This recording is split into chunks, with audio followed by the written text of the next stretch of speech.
Sweet and savory marinated smoked pork tenderloin, pickled vegetables, mayonnaise, sriracha, piled high on French baguette, becoming the sandwich that's become increasingly popular in the United States, known as banh mi. There's no hard and fast rule that I've been able to find regarding what constitutes a banh mi sandwich. Basically, it's all about a Vietnamese style sandwich, but it very often involves using pork, be it pork belly, pork loin, or something else. And no banh mi sandwich that I'm familiar with is complete without some pickled carrots and daikon, as well as some other vegetables like cucumber, maybe some sliced hot peppers, and cilantro. And lots of differing opinions on what kind of condiment or sauce it needs. Mayonnaise seems to be pretty much the number one go-to for a banh mi sandwich, but I'm really also a big fan of making a little sauce out of the marinade that the meat was soaked in previously. There's also no hard and fast rule about how the meat has to be prepared. I've seen it grilled, I've seen it deep fried. For me, today, I'm going to be smoking it. That's right, a marinated and smoked pork tenderloin for my banh mi sandwich today.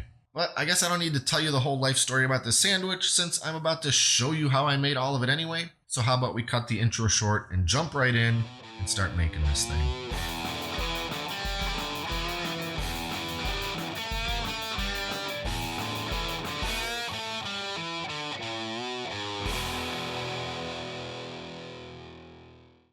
The first thing I need to do is get my marinade together because my pork loin needs to soak in it for a good while, 8 to 12 hours. So I'll chop up a couple green onions, 1 shallot, and a few cloves of garlic, and then grate some fresh ginger. Now all of that is going into a bowl, and to it I will add brown sugar, some fish sauce, and it's not going to make this taste fishy, but it is a key ingredient in a banh mi marinade. Next, some rice vinegar, then soy sauce, and a small amount of sesame oil. Thoroughly whisk that all together, and now our marinade is ready. And here's the pork loin I'll be using, and there's just a couple things we have to do to get it ready. First, I'll give it a pat dry with some paper towels, and then I'm going to do just a little trimming. It's got a pretty thick cap of fat over here on this end, and I want to thin that out a bit. So I'll just give it a few slices and just remove the thickest part of that fat. Now to marinate. I'll put that whole loin into a very large Ziploc bag and then just pour in all that marinade. Press most of the air out of the bag and seal. Now this thing is going into the fridge until tomorrow morning. And there's just one more thing I need to do today so that it's ready tomorrow, and that's to make my pickled vegetables. A banh mi sandwich will almost always come with some pickled carrots and daikon. So I'll get to work peeling and julienning. My mandolin slicer has a julienne attachment, but I really hate that thing and I'm not in the mood to perform first aid on myself today. So I will just do it the old-fashioned way with a knife. Alternatively, I could have just bought some pre-cut matchstick carrots.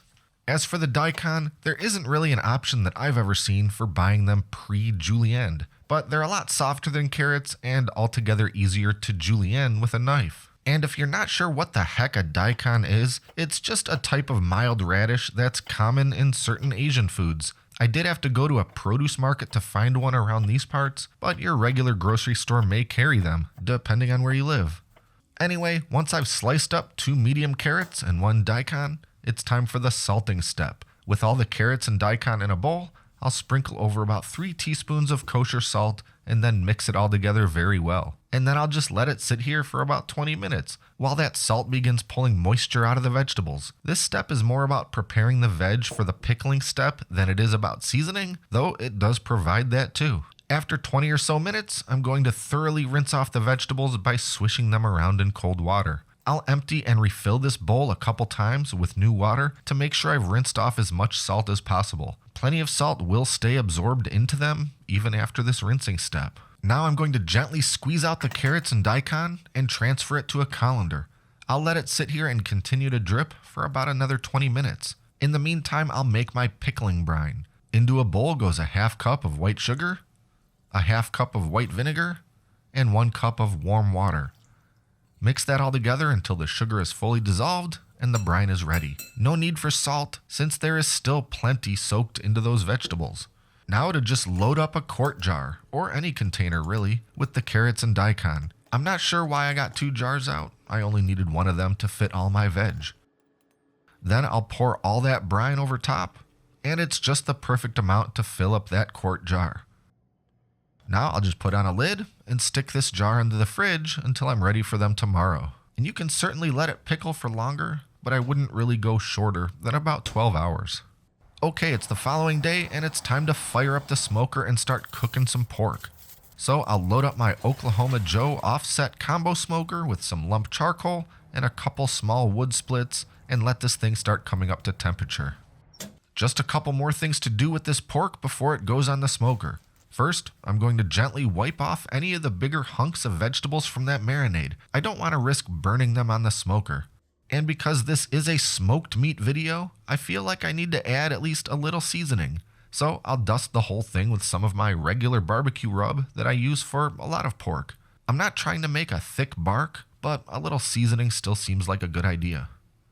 And when the smoker is heated up to somewhere between 225 and 250 degrees Fahrenheit, I'll insert a thermometer probe into my pork loin, and in it goes. Now to just maintain the heat until the pork has reached an internal temperature of between 140 and 145.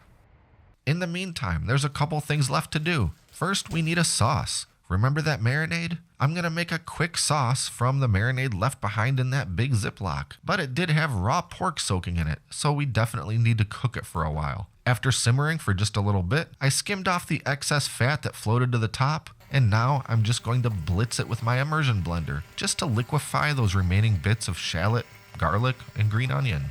And I did also end up adding a bit of cornstarch slurry to thicken it up a little, which I didn't happen to get on camera.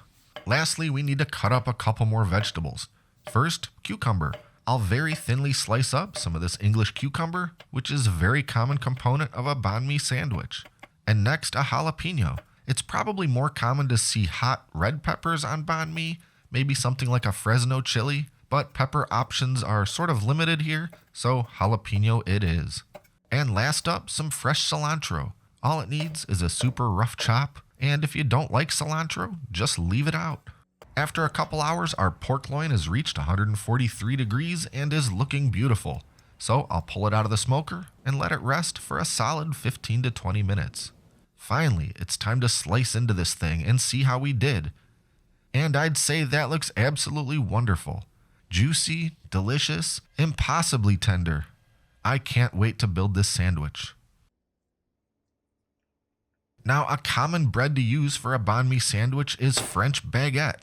But this French baguette I bought is approximately as hard as the cutting board it's sitting on. And since I really don't feel like baking bread from scratch at this point, I'm going with some different store-bought bread. And it's technically Italian, not French, but luckily this is the internet where nobody ever points out literally every little thing I could possibly ever be doing wrong. Yeah, and monkeys might fly out of my butt. Anyway, let's build. First, a smear of mayo on both sides of the bun. Then we laid down a couple nice juicy slices of the pork loin. Spoon over some of that ultra flavorful sauce made from the marinade. Next, some of the pickled carrots and daikon. A few slices of the cucumber and jalapeno. A nice little pile of the cilantro. And an optional but nice final touch, a squirt of sriracha. And there it is, my smoked pork loin banh mi sandwich, an absolute thing of beauty that I am about to utterly destroy. So I don't know what else there is to say except this is a really delicious sandwich, particularly if you like a nice kind of fatty meat with some bright pickled vegetables, lots of sauce, a little bit of heat. Do you have to smoke the pork to make this sandwich? Of course not, but it's summer, and I'm all about barbecuing and smoking right now, and I think that it just adds more flavor and elevates that sandwich even a little bit higher. And as always, I'll have the full recipe for basically everything that made up this sandwich in a link in the video description below. If you want to check it out, maybe try making it for yourself. Be sure to like and subscribe to stay up to date with all our latest stuff, including, of course, future food, barbecue, and smoking videos. Thanks for watching, and until next time, I'm John, and this is Great Lakes Country.